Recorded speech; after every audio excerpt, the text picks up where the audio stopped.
rocky coasts and folks who are fighting, fighting, fighting, well and live. With those of scouting teams as we follow on to greater fame.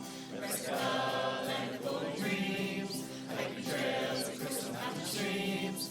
Legendary scouts, spirit bold and true. Now let us stand and take our oath anew. On my honor, I will do my best to be bound to see that scouting spirit blesses everyone. No matter where they be, as we go on forgotten our country. Our country.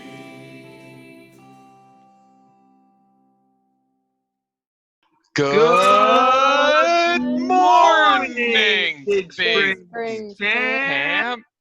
It's another beautiful day in the Poconos. That was not great. It was not great, Hey, but we tried. we try. It's pretty Definitely hard to tried. get it in sync over Zoom. But hello, everyone. Welcome back to another episode of the Big Springs Life podcast. This is our second official actual episode posted again to the Circus Falls YouTube channel. Today I have two very special guests with me today. I have with me Steve Mach, if you want to introduce yourself a little bit. I waved, but people can't see me.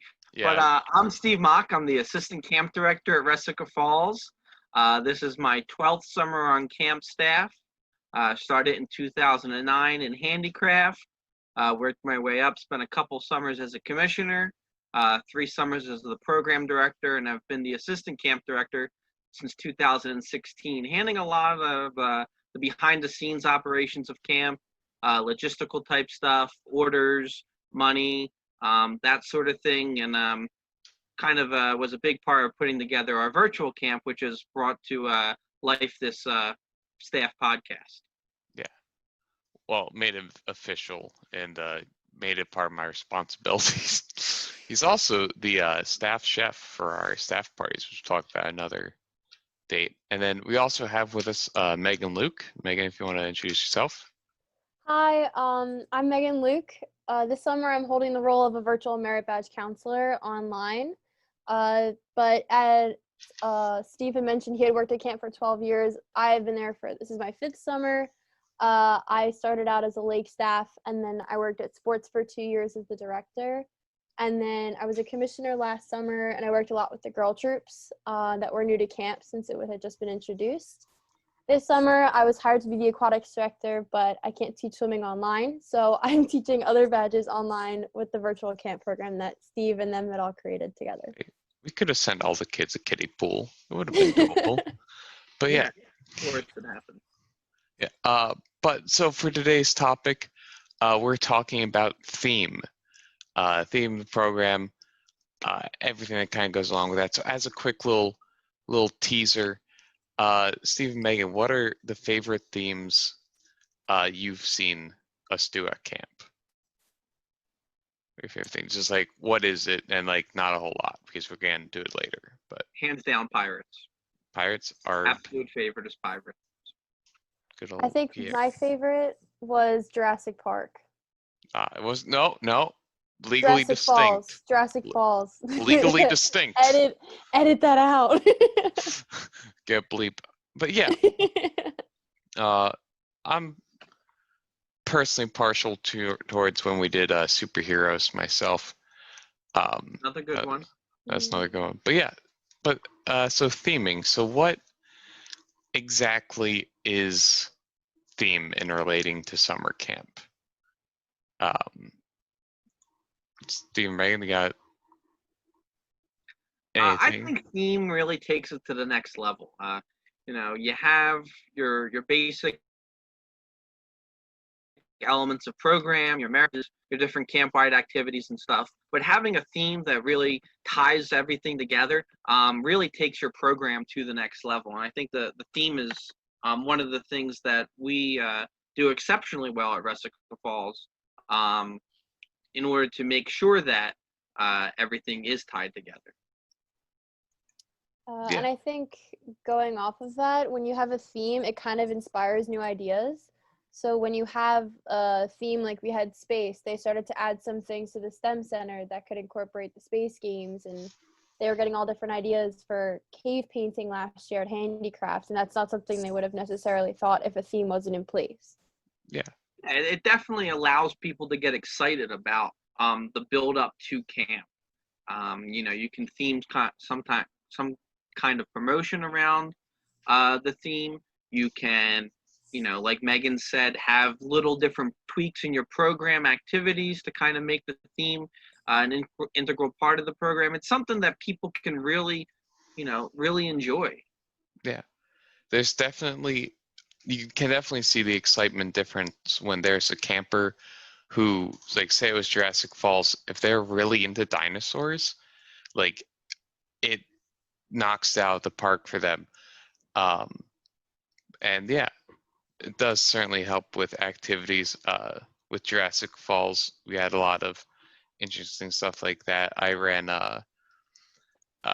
caveman golf was one of my activities. It was quite interesting. But yeah, it can also lead to decorations that can help with leading that excitement as well. For Jurassic Falls, that was our previous summer, so that's why it's kind of fresh in our minds. We actually created a large gateway reminiscent of a major motion pictures gateway at our arena. So when people went to the arena for the opening campfire, they had to walk through this gate. It's a really cool touch. Oh yeah, the gateway was awesome, and I think that helps deliver the theme right from the very beginning. It sets the tone for the week. You know that the theme is then going to be evident and a part of your whole camp experience. Between that and the campfire right on Sunday evening, it really helps make that excitement build. Heck, it was right as they were entering camp, myself and our handicraft director that summer, Lexi, were standing at the entrance of camp, dressed as guides for the park, listening to the theme music from Major Motion Picture. I went insane from that. We had skeletal dinosaurs hanging around, so as soon as they came into camp, they were getting hit with that theme. But kind of moving on, how do we pick a theme? Like, what do we look for? How do we decide on one? Who decides on one? Is it democratic? Is it totalitarian? Not totalitarian, but do we just pick one? Like, what's the process here? Well, I mean, if there's a couple different factors that go into picking a theme. Certainly, popular opinion can help play one factor into how you do a theme. But a couple times you get a few crazy suggestions from some people that are just not going to work. Gravel. Yeah, gravel. Gravel is a theme, not realistic at all. Summer camp theme? Yeah, having a theme of summer camp at summer camp. You never know. It could work, maybe not. But so I think that, the realisticness of it, can you actually do it? Does it make sense as a theme? Is one factor that goes into it, which I guess sort of answers your question of, who picks the theme? Is it democratic or is it a select group? I think in most cases, it ends up becoming a select group, just in order to kind of make sure that it is something that can actually happen. Yeah, because we do have the staff fill out surveys where they propose these ideas. And if we listened to them and did based solely off the numbers, like we would have done gravel, we would have done like Super Smash Bros. And the camp inside jokes before. So, but Which every now and that's not how we bring the campers in or connect stuff to the campers. No. But at the same time, not to kind of rain on their parade, every now and again, they'll propose some actually interesting ideas that maybe we don't do that summer, but we kind of put on the back burner to kind of think about, like, how might we do this? classic example is steampunk has been proposed a couple of times. But yeah. I know for this summer, for example, Under the Big Top, that was something that our camp director, Chris Brenner, has always kind of wanted to do. This is 15th summer as camp director. So he's like, I want to do this. I want to do Under the Big Top. I want to have a circus carnival. I want to make it awesome. So that's kind of what we went with. There was, lots of different other ideas floating around, but Chris is the boss. So Under the Big Top's where we went. Last summer or 2 summers ago, with the theme of Jurassic Falls, the person who was the program director at the time, Pat Campbell, and I were working on a project along the camp road, and we just got this like mystic jungle kind of vibe going on, and we both started humming the theme song of a major motion picture, as Andy has referred to several times. And that kind of solidified it into our head that, Jurassic Falls was going to be our theme for that next summer. So sometimes there's not really much thought put into it at all. It's just a random experience working in camp that kind of brings something to life, where it's, the passion that somebody has for a certain idea. And it's like some themes will work, like some won't. There's some good ideas that we just can't foresee as a theme. So it's kind of like what you look for in a theme, like what would make it good or what would make it bad. But I remember last year in the program office, we're just sitting there talking about like a possible circus theme, like Under the Big Top. And I remember like a fellow volunteer staff member, Matt Gutterman, was sitting with us, and he goes, "Can't you just imagine Chris going under the big top?" We were like, yes, we can see that. So it's like there's some things that you can imagine with a theme, and once you start to play it in your head, it kind of makes it easier for planning in the future. I mean, that the opening campfire from Monday night of this virtual camp week really shows that. Chris is there, ringmaster CF Brenner, and he's got the actions down. Ladies and gentlemen, boys and girls, children of all ages. It's just, there's an excitement there that, it sets the tone and it makes it happen. So it's really, really cool. I like that you mentioned one of our older program directors, Pat Campbell, because funny thing with him and theme, we were driving along one day, me and him in the car. I think we were going to Wawa, and an ad for local to the camp car dealership comes on, and it was Jurassic Park themed. I'll say that because they committed to it.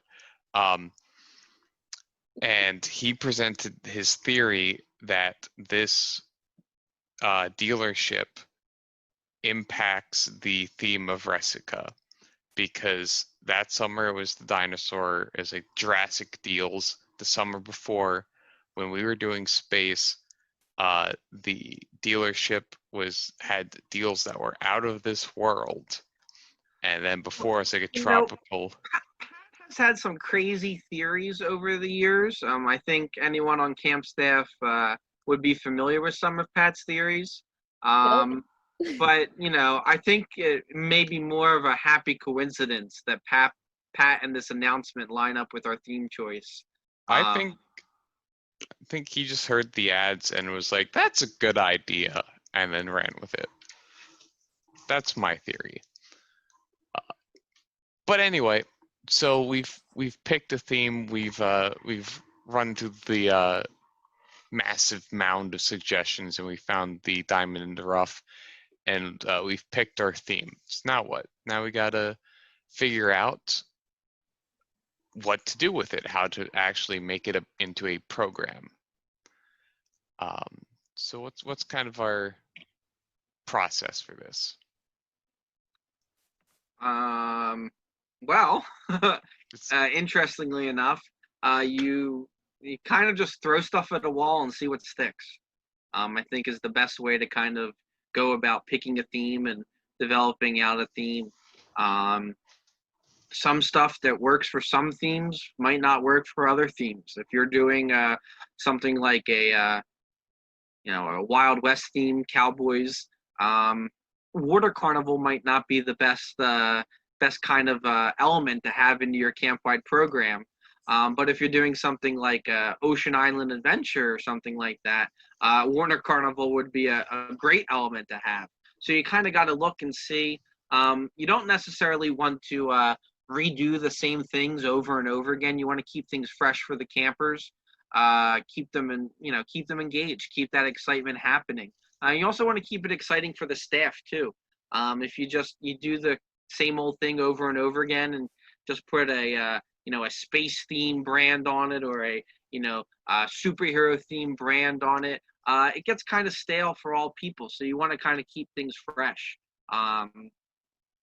So that's kind of like your first steps in fleshing out a program, I think. And I think like you mentioned with the water carnival not working for the Wild West theme, that doesn't only keep it fresh for those that come back every year as staff, but like again as campers, as you had mentioned. So you can have a water carnival one year and then like someone might be looking forward to the next year when they come back to camp, but then there's something brand new and unique. And that's something that's like I had mentioned before with like the uniqueness of each theme. You can come up with something new each year and just as exciting, and it keeps it really interesting for everybody to come. So, you know what I mean? I don't know how to flesh that out into words, but when it like has something unique, that's really what draws people to the camp instead of the same old triathlon or Yeah, if you mix it up. I was about to bring up the triathlon in that kind of with that making things different instead of just slapping a new paint of coat on it, a coat of paint on it, not paint of coat. There's a lot, both work, yeah, but there's a lot of things that we do just kind of do that for, and it kind of becomes a problem when the staff, I myself am guilty of this, kind of just starts referring to it by what it is in generic terms. Like we'll just say amongst ourselves, the triathlon. I'll jokingly refer to a week-long riddle or puzzle challenge as the MacGuffin hunt. Because it's a constant, it really just kind of changes theme and maybe mechanics of it. And that's something when you have a program, you have a skeleton, you have the same things that you do the same every year. Like you have merit badges at your camp. Some of them are the same. You add new ones. You always go to the dining hall for your meals. The same things can be the same, but when it comes to evening program and activities, those things don't have to stay the same. Like they're good ideas, but if they're changed up even just a little bit, it makes it unique to each year, you know? Yeah. We're certainly, and as Steve mentioned before, when you kind of like sticking things at the wall, there's certainly this aspect of kind of some of us try to dream a little big and maybe a little too big with some of these things.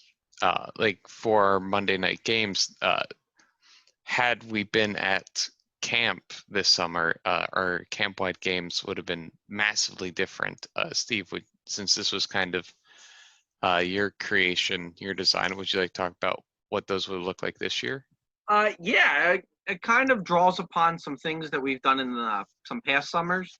But the idea behind it was going to be to kind of turn the parade field and the surrounding area into that carnival, into that circus for all the campers and the staff to experience. So we'd have a carnival type dinner on the parade field with different booths for different carnival foods like corn dogs, cotton candy, funnel cakes, kind of set up around the parade field, fresh squeezed lemonade, that sort of stuff. And then just the games kind of going on. Scouts could wander around and do the games that they wanted to and make it this whole real late afternoon, early evening type of program to really immerse everybody into that circus carnival field. Prizes, tickets, all kinds of stuff like that. Bringing in some elements of a water carnival along with the traditional, land carnival type games, to really amping up that Monday night camp-wide game experience to make it a really robust type program. Yeah, certainly would have been a blast. Quite unfortunate that we can't run it, but that's how it goes. But another thing with theme, kind of fleshing out the program, is every now and again there are badges that line up really well with theme that we might try and kind of figure out how can we make it work in camp. If we can add any badges that are thematically relevant is a big thing to it. I can't think of, and I know we've had a couple like that, but I can't think of any examples top of my head. So in 2011, the theme was Holiday Haven. Tuesday night was a Mardi Gras theme. Okay, and a badge that we that was implemented that summer was fingerprinting as one of the evening activities. So kind of the mystery and mystique of Mardi Gras tied in with the mystery and mystique of fingerprinting was the idea behind it. And large portion of the camp participated in fingerprinting merit badge each Tuesday night. Maybe not the best example of using a theme and a merit badge together, because a merit badge definitely shouldn't be earned in one night's time. But it was an example of tying theme and badge together. Other examples, and when Scouting had the 100th anniversary and those special edition merit badges in 2010 that could only be earned that year in the anniversary year, we offered, I believe, 3 of the 4 unique opportunity, and we took advantage of it. Yeah, that's certainly aspects of it. And then there are other aspects of the program that the theme can impact. Megan, when you were a commissioner, one of your responsibilities was it Action Areas or Lunch Clubs you were with, or is it both? I was Action Areas, but I did Lunch Clubs as the sports director. But Action Areas is a very good connection to the theme. Would you like to talk about that for a little bit? Yeah, of course. So I was running them with another commissioner. So we had 2 every day. And an action area essentially is like when we have a siesta time at the end of afternoon program. So from 4 to 5, a certain area will stay open for the extra hour and run something completely different than their merit badges. Because when a program area is open during the day, they teach their badges. They go through the run-of-the-mill of teaching the same things to the kids, and they have a great day. But then they have this little addition once a week that we ask some of the areas to put on. So, for example, for the Jurassic Falls theme last year, the STEM Center ran a VR experience. Now, VR wasn't typically a part of the program at the STEM Center, but they had this dinosaur game. They had campers come in and simulate themselves being in somewhat of a Jurassic Park type game, but I think it was just called Dinosaurs. We also had an archaeology dig at the Native American village that they liked to do. I mentioned cave painting earlier at Handicraft. We had Capture the Dino at Sports. Ecology had different classifications of dinosaurs and I can't think of the word, extinct plants. So a lot of different areas had a bunch of different things that could be open during those times. They were all dinosaur related, so there was a bunch of different ideas for each. I think Scoutcraft had a caveman primitive fire building that was pretty popular amongst the kids, and the mystery box for unlocking the riddle at Civics was able to give them the dinosaur toy. So we were able to come up with something unique that each area didn't normally offer. That was fun, that the staff likes to run, and so you have to kind of have the staff want to be there for the extra hour, and when they enjoy the activity, it usually makes the campers enjoy it more too. So I'm kind of going, but just okay. Kind of making a connection, backtracking a little bit, but also moving forward. Steve kind of mentioned the fingerprinting and the terrible decision that was. I actually took that badge at that time, and that was an experience. I remember the criminal activity was sabotaging the salad bar my week at camp. But that kind of brings up the thing that a lot of the stuff we've talked about was the things that we think went really well and got kids excited. But what programs have we tried to make work with the theme that maybe didn't work so well in hindsight that we would have liked to improve upon if we were to do that theme again?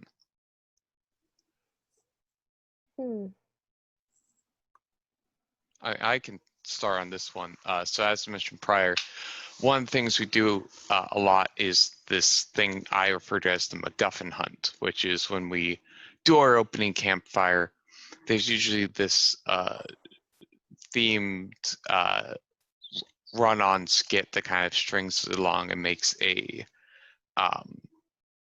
overarching narrative for the opening campfire to kind of have that hype going throughout the entire thing. And then in it, there's usually an item that gets stolen, goes missing. The main characters have to try and find it. And at the end of the campfire, they implore and challenge the campers to find it by solving riddles and challenges throughout the week. That kind of leads them on the scavenger hunt. This is something that if we can get creative with it and find an interesting way to do it, goes really well. But if we just kind of take an object and hide it somewhere, it kind of falls flat. Two examples would be the golden coconut, which was hidden's in air quotes because there was no physical coconut under the stairs of UNAMI, which is our main office building. And that was a terrible decision because we had kids running everywhere looking for a non-existent item because we didn't want them running everywhere looking for an item. But then dinosaurs, when we hid an item at the chapel, we had people finding it 30 minutes after I hid it on Monday because they just started running around everywhere and they stumbled across it, and that kind of ruined the excitement of it. But compare that to when we did the Crystal Comet was space themed, even though I obsessed over this item to an unhealthy degree whenever it went missing, was really cool because Megan and Steve are dying because they know what I'm talking about. Like these Andy, kids, I was right there with you with this Crystal Comet, and you loved it so much more than I did. Yeah, no. I was given the Crystal Comet at the end of the summer because of my obsession over this thing. But this was a really good example of how I think it should work, was because it wasn't go find this thing. It was solve these locks, these 3 locks. It was a word lock, number lock, directional lock to solve all of them, then open it up and it tied into a map. And it was the best MacGuffin hunt I think the camp has run. But just, and then Except that I sent half the supplies to my house instead of the camp when I ordered them for it. That was a little awkward, but you know. That's fine. But it's just that thing of the simpler one, the golden coconut and the dino deep dig, as we called it, really fell flat. And I think there's probably a better way to go about that that I would like to try and solve in a way similar to the comet. But what about you two? I think part of the reason that the golden coconut flopped, and it's not just because it wasn't something that actually was hidden that they had to find, was that the theme kind of put itself at a halt after a little bit after the Monday night games, but there really wasn't much theme for the rest of the week from what I noticed when I worked in program. It was kind of that opening campfire. It was all Hawaiian. Everybody had leis when we came in for check-in, and then we had the games, and there was some like Hawaiian shirts being worn. But I felt the theme kind of die off during the week, and I don't know if anybody else really noticed that, but I think that might have had something to do with the flop of the coconut too. So that might have been something. There just wasn't enough out there.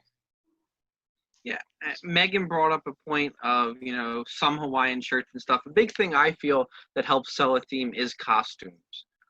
Earlier, I was trying to find a picture. The kids were so into this theme that they were wearing costumes. It wasn't just staff, who were putting on a program. The campers themselves got excited, and they brought costumes with them to camp so that they could be a part of the theme that was happening. And I think those costumes that staff wear, that campers could wear, can kind of really help build the theme and build that energy around it.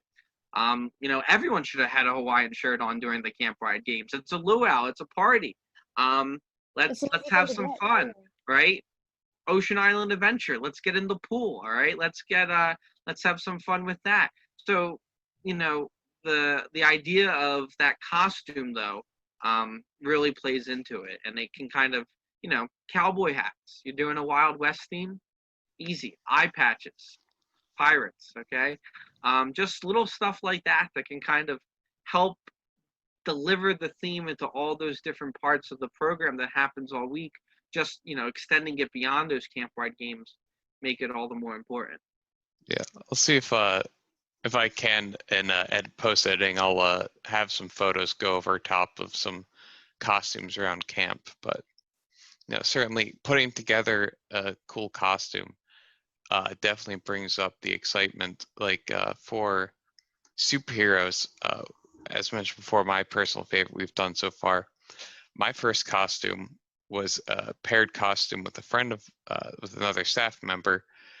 We were Mermaid Man and Barnacle Boy, and we went super deep onto this, and it was really cool, and we had a ton of excitement.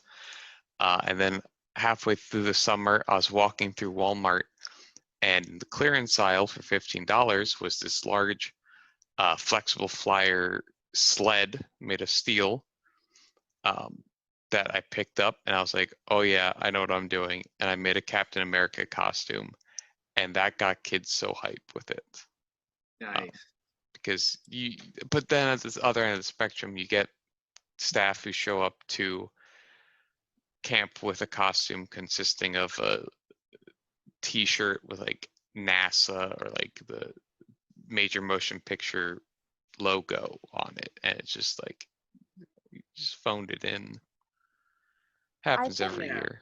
I think one thing that's not necessarily costume, but we only did it the one time that I had worked at camp, but it was torrential rains last year during Jurassic Falls, and we couldn't hold the camp-wide games, and we couldn't reschedule it for another night. And we were thankful that our theme was a major motion picture, almost. And then we played that movie in the dining hall, and I was there for it. And to see all these campers, there was a good 400, 500 of them watching this movie for the very first time. They liked the theme so much more after that. They hadn't seen it.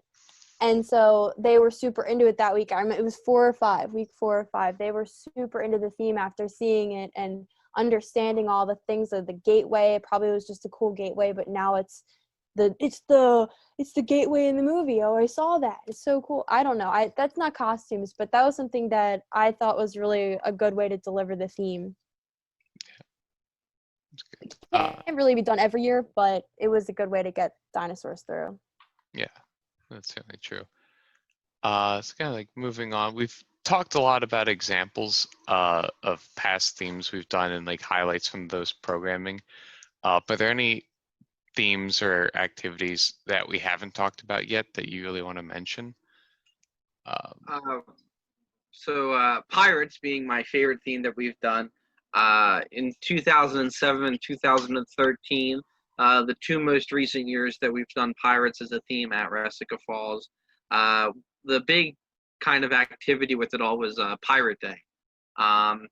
So no other activities going on in the afternoon on Wednesday afternoon. We had lunch on the parade field as a camp. Everyone was there. And we then hiked to the lake as a camp and participated in Pirate Day. And Pirate Day was in my mind, the ultimate camp-wide experience. From the time that you left the parade field after you ate lunch until the time that you were leaving the lake a couple hours later, you felt that pirate journey, that pirate adventure. As on the hike up there, you were led by two of our bumbling pirates, Joaquin and Pierre. Along the way, you met different pirates who performed skits on the trail to entertain people and sang songs. Once you got to the lake, there was a whole abundance of activities that were going on, both in the lake and on the shore. People were in costumes. People were excited. It was just an awesome experience that I think was an excellent way for that pirate theme to kind of come alive, and that was sort of what I was hoping to try and mimic this summer with the carnival and our theme of Under the Big Top. But I mean, that Pirate Day thing, was a great time. Now looking back on it, at the time, myself and the lake director and one of our other senior staff members, the three of us put it together. And by the end of the summer, we all wanted to probably seriously go go swimming in the lake and maybe drown one or two of each other. But looking back, we all knew that we put together an awesome program that every single one of the campers had a great time experiencing. So that Pirate Day was, is that thing that really will always stand out in my mind. Megan, do you have any past theme highlights we haven't talked about yet that you wanted to shout out? I'm trying to think about space. That was a really cool theme to have, and it was a theme that could have flopped or could have done well, and I think we leaned more on the side of well. I really enjoyed the carry out of the theme, and I liked the campfire. I thought it was good. I thought all the different things that we had set up around camp were really cool to kind of mimic space. But my brother Matt works at the STEM Center, and that was one of his favorite themes, and that was his first summer. And I remember him like loving the space theme and all this. Like if the STEM staff could get into it, that was kind of, it might have been a little bit of a target towards them because it's that type of area. I think that it would be like, I think it's really cool when a whole program area gets really into it, because Steve had mentioned when like the lake director and the other senior staff, they got into it and they made this great theme. I think it's super awesome when a program area can own a theme, and coming from like my brother being part of that group that tried to own the theme, that stood out to me when like the staff gets super into a very particular part. So I don't know anything specific that happened in space. I just enjoyed the summer. It was like there was nothing about it that felt negative to me. Yeah. Yeah, talking about themes and areas, when we did Olympics 2012, each area of each of the different program areas was a different country. And we had a World's Fair on Wednesday afternoon. And we had different games, kind of, and activities related to those countries that the areas were, to kind of, build in that whole that Olympic feel, that international feel. And I think, the areas really got into it. Each area had a flag for their country. They got excited. Ecology was Germany. Civics was the United Kingdom. I'm sorry, no, civics was not the United Kingdom. Scoutcraft was the United Kingdom. Handicraft was Japan. They really got excited, really got into all those different things to really make that program neat. Like Megan was saying, like the STEM guys did with the Space Odyssey in 2018. That's another neat connection there. Yeah, that was actually a theme I got to participate in from both ends of the spectrum, because that was my first CIT year. So I got to help run it in CIT World, which was the parade field where you kind of just like crammed all the games you couldn't think of things to fit them in. But then also later as a camper. And I really dug it. That was probably one of my favorite activities. But another activity, I know this is kind of supposed to be coming from the perspective of the staff, but I want to talk about this from the perspective of a camper. In 2011, I think this was mentioned earlier with the fingerprinting, the theme was holidays. So each day was a different holiday. And one of the days, I think it was like Thursday was Halloween. Yeah, and for Halloween, okay. And for Halloween, they ran, they had a bunch of stuff. I think there was like typical like candy, and there was a hayride, and then the hayride took Fall you up. fest kind of activities and the hayride, yeah. Yeah. But then like the big showstopper event, the hayride took you up to the Bend, which is now where the STEM Center is, which the staff had modified into a haunted house, where you'd kind of run through and like there'd be staff and like jump out and they'd scare you. It was just the highlight of the week because it was such a cool thing that was pretty involved. Yeah, and Steve, you were staff that year. Yeah. What was I was on staff that year. yeah, what was your impression of running a haunted house?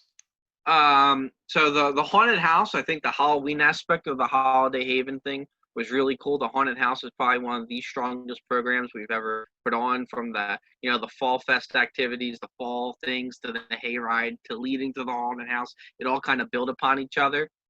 And I sometimes forget about that because I wasn't necessarily the biggest fan of the Holiday Haven theme in general, besides that Halloween piece. So, but that Halloween program was pretty solid.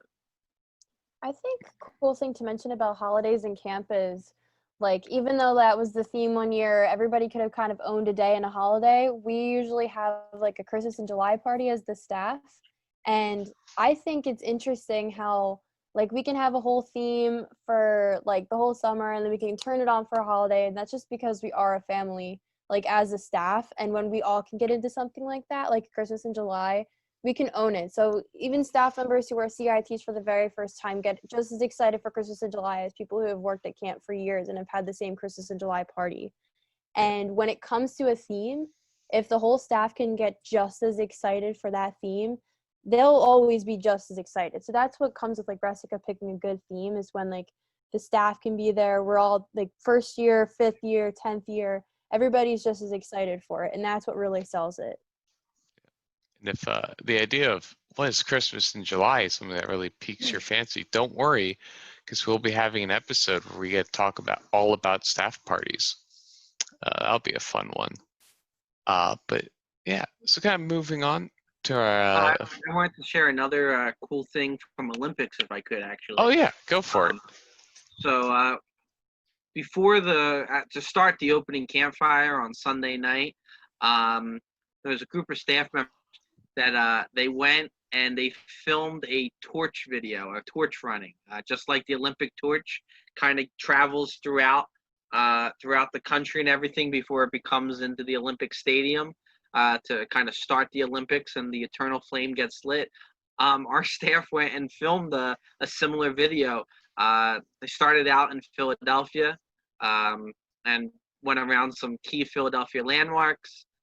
They then traveled up the Pennsylvania Turnpike, running up the Turnpike in some instances for this video, stopped at a Turnpike rest stop, went through a Dairy Queen drive-through, popped up along the camp road, ran up the main hill into the big part of camp, down the water slide, a whole bunch of different things until, the video ends with somebody running up the trail in towards the Richards Arena. And then it cuts off with that same staff member then running into the arena with the torch and the lighting the eternal flame and the campfires with torch, which I think was such a cool thing and a neat little feature to start off that week. Yeah, I actually got to be in that video. I was the one who ran it across the camp property line. So I'll similar to the photos of costumes, I'll see if I can add that in post editing over top, so you can kind of see what was up with that. I have the video. Yeah, send it to me. I'll toss that in. Yeah, for sure. But yeah, so that was definitely a really cool thing. And we had to. I had proposed an idea of something similar for this summer. The idea I proposed was, through some funny camera angles and the staff, we have one of the camp vans pull up to the parade field, and then through editing, the entire staff piles out of the van in what looks like one take, and they all just start setting up like a clown car. They Oh, all that would have start been setting awesome. up. Oh, it would have been great. That would have been so cool. But yeah, so kind of moving on to our last topic is looking to the future, and there are themes that people really want to see, and kind of we won't go too in depth about these because we don't want people stealing our $1 million ideas. But this is mostly just a chance for me to geek out about my white whale project, which is, as I refer to it, Rescue Noir, which is a detective's theme. It is. Steve's probably sick of me talking about this. Probably Megan is too. But it is. You are so passionate about it, I Andy. love I hearing am about it, Andy. I really do. So Yeah, passionate. the listeners of this podcast deserve to hear about your podcast for The Rustica listeners Noir. of this podcast could probably expect an entire podcast episode about Rescue Noir. Only. No, I would. If I were to do I could do an entire episode just about my theme idea. One summer I just sat down and just wrote out a list of theme ideas. Some of them were really good. Some of them were bad. You mentioned camp theme or camp theme camp. Yeah, no, I wrote that one down. I also wrote down Crisis on Infinite Resicas, which is, for those who are familiar with comics, imagine every single different summer we run is its own like comic universe, and then now they're all crashing together in on themselves, and that's Crisis on Infinite Resicas. I made it into a D&D campaign. I was going to run it this summer. I'm very disappointed, but That would have been hilarious. Like a whole comic. Oh yeah. No, like but Olmec is trying to find the crystal comet that was hidden by Pierre. yeah, Pierre, and then like Three-Fingered Slim or whatever the character's name was from Wild West. Jim with the 4 fingers. Yeah. Oh, God. And changes constantly, like finger and a thumb, and it's a mess. But yeah, are there any themes you two really want to see happen someday? I guess my second favorite theme behind Pirates is sort of a Renaissance Knights of the Round Table type thing. I've always really enjoyed that kind of idea. When I was a scout, my first year as a scout, the theme of our district camporee was Knights of the Round Table, and it was pretty awesome. When I started running activities as an adult, the theme of the first camporee that I ran was Knights of the Round Table. So I think at some point I'd like to see us revisit that Knights of the Round Table type thing. That is also my second, my runner-up theme. And when we talk about staff parties, I'll be sure to mention the staff party I ran, which was Ren Fair, where we kind of went over the top, but we could do a lot of fun stuff with that theme. To kind of piggyback in a different direction, as I had mentioned before, I commissioned a lot of the girls in camp, and it was their first summer last year as I was becoming Scouts BSA. And a lot of them, I was just curious as to what girls would want to see, because not that we orient the ideas around what typical teenage boys would want to see at camp, but I was interested to see what they wanted to see.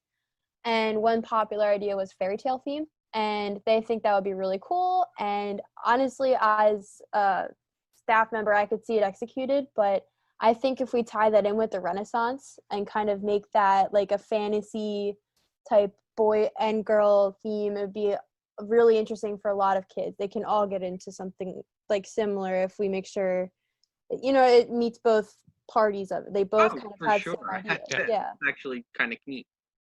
I mean, at the end of the day, we're all creative people. We all love seeing camp. We all love these programs.